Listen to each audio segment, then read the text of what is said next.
안녕하세요. 봉급쟁이 투자 친구들의 호랭이 아빠입니다. 자, 지난번에 힐스테이트 광교 중앙역 퍼스트 핫한 청약단지인 힐스 광교 중앙역 퍼스트를 알아봤는데요. 여기가 왜 핫한지 알아봤습니다. 이제는 청약을 해야 되잖아요.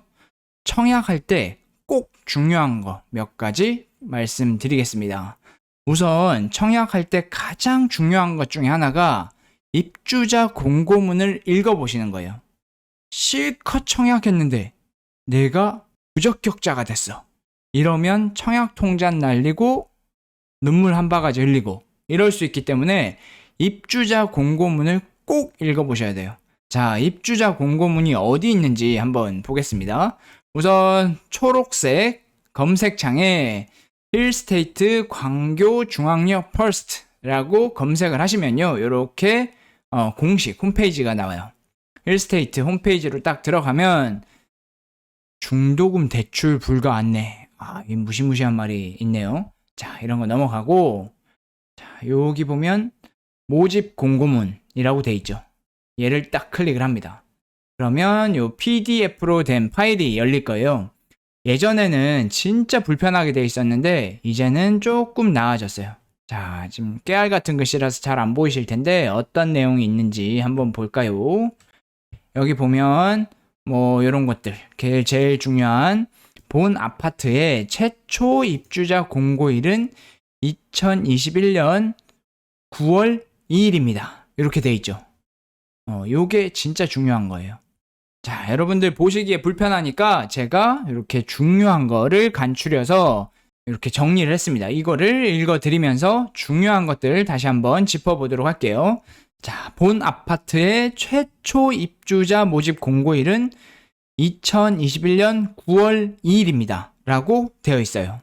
이 날짜가 왜 중요하냐면 모든 날짜가 이거에 기준을 해요. 자, 한번 볼게요. 어떤 분이 10년 전에 2011년 9월 1일 날 집을 팔았어요. 이분은 무주택 기간이 10년이 되는 거예요. 그런데 다른 분이 10년 전 2021년 9월 3일 날 집을 팔았다. 이러면 무주택 기간이 9년이 되는 겁니다. 이 날짜를 기준으로 합니다. 무주택 기간뿐만 아니라 청약 가입일 기준도 요 날짜가 기준이에요. 그리고 경기도에서 지금 2년 이상 살아야 우선 배정을 해주는데 그것 또한 이 날짜를 기준으로 합니다. 자, 어떤 분이 2019년 9월 1일 날 2년 전이죠. 2019년 9월 1일 날 수원으로 이사가 왔다. 그러면 이분은 수원 당해 지역의 우선권 혜택을 갖습니다.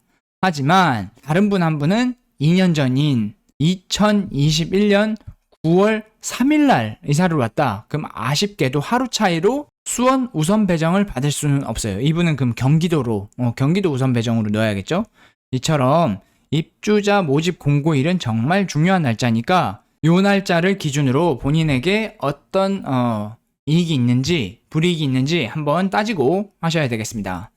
그 다음에 광교 신도시는 지금 투기과열 지구로 지정이 되어 있고요. 그리고 또한 청약과열 지구로 되어 있어요. 그리고 이 아파트는 분양가 상한제가 적용이 됩니다. 그렇기 때문에 이 아파트에 당첨이 되면 10년간 재당첨 제한을 받습니다. 분양가 상한제 아파트에 해당해서 10년간 재당첨 제한이 걸리고요. 분양가 상한제가 아닌 곳은 5년간 청약 접수가 제한이 돼요. 물론 규제 지역이 아닌 곳에서는 상관이 없습니다. 전부 다 1순위 청약 접수가 가능합니다. 요 점은 꼭 유념하시고 이번에 한번 쓰시면 최소 5년 그리고 길게는 10년 정도는 청약을 할 수 없다라는 점 꼭 유념해 주시고요. 그리고 요거는 굉장히 특이 사례인데 얼마 전에 화성하고 수원하고 서로 동네를 바꿨어요. 행정구역을 바꿨어요. 그런 경우에는 예를 들어 화성시 반정동은 수원으로 넘어왔거든요. 근데 반정동에 살던 사람들이 수원으로 바뀌었기 때문에 그러면 나는 수원 거주자에 해당되니까 청약에서 수원 우선을 받을 수 있겠구나 라고 생각할 수 있는데 그렇지 않습니다. 행정구역 변경일로부터 해당 지역, 그러니까 수원의 거주자에 해당되므로 이건 안 돼요. 2년이 채 안 됐거든요. 이게 서로 교환한 지, 화성시랑 수원이랑 땅 교환한 지 채 2년이 안 됐기 때문에 이분들은 아쉽지만 현재는 수원 시민이더라도 경기 기타로 넣어야 된다라는 점입니다. 그리고 요거는 뭐 이 아파트뿐만 아니라 다른 데도 다 적용이 되는 건데요. 무주택 세대라고 하면 주택 구성원 모두가 무주택이어야 됩니다. 예전에는 세대원 중에 누구가 주택이 있어도 무주택을 인정해주기도 했는데 이제는 바뀌어가지고요. 무주택 기간을 인정받으려면 세대원 모두가 무주택이어야 무주택 기간을 인정받을 수 있습니다.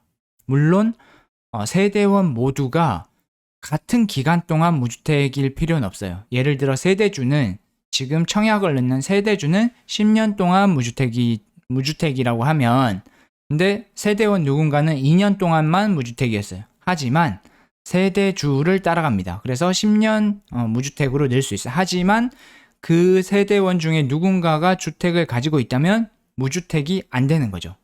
그리고 9억 원 초과 주택은 특별공급 세대를 배정하지 않습니다. 이 얘기는 지금 광교중앙역 힐스테이트 같은 경우에는 헬사 타입은 9억이 넘거든요. 9억 8,500 로얄층 기준에서 9억 8,500이기 때문에 특별공급이 해당이 안 되겠죠. 뒤에서 조금 더 자세히 알려드릴게요.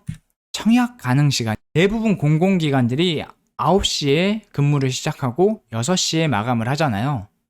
그래서 인터넷 청약도 9시에 시작해서 6시에 끝나는 거 아니야?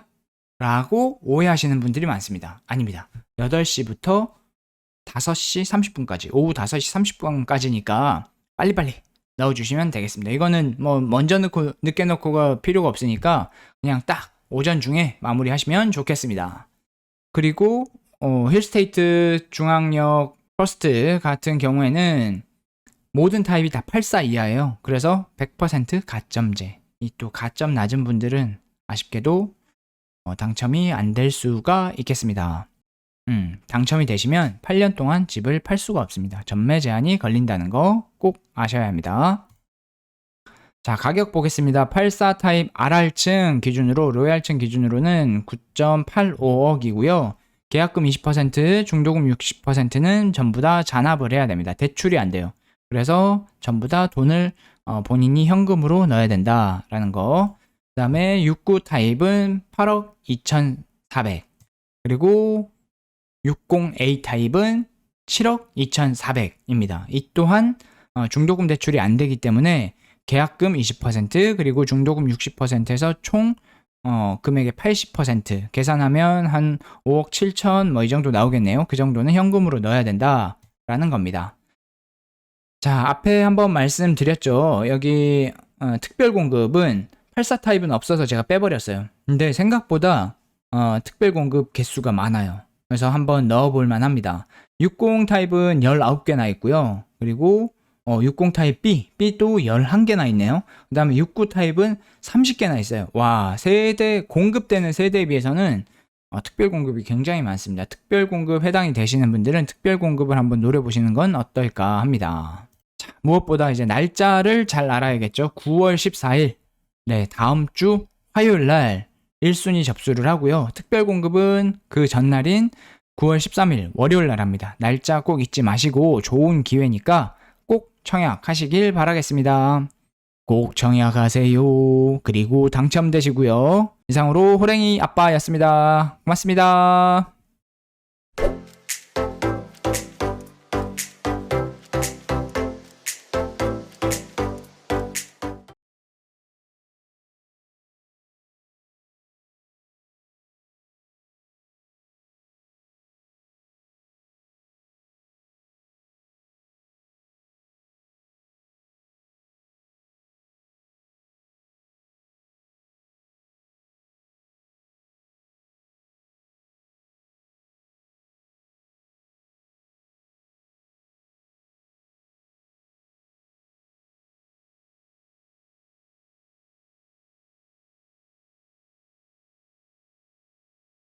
(9월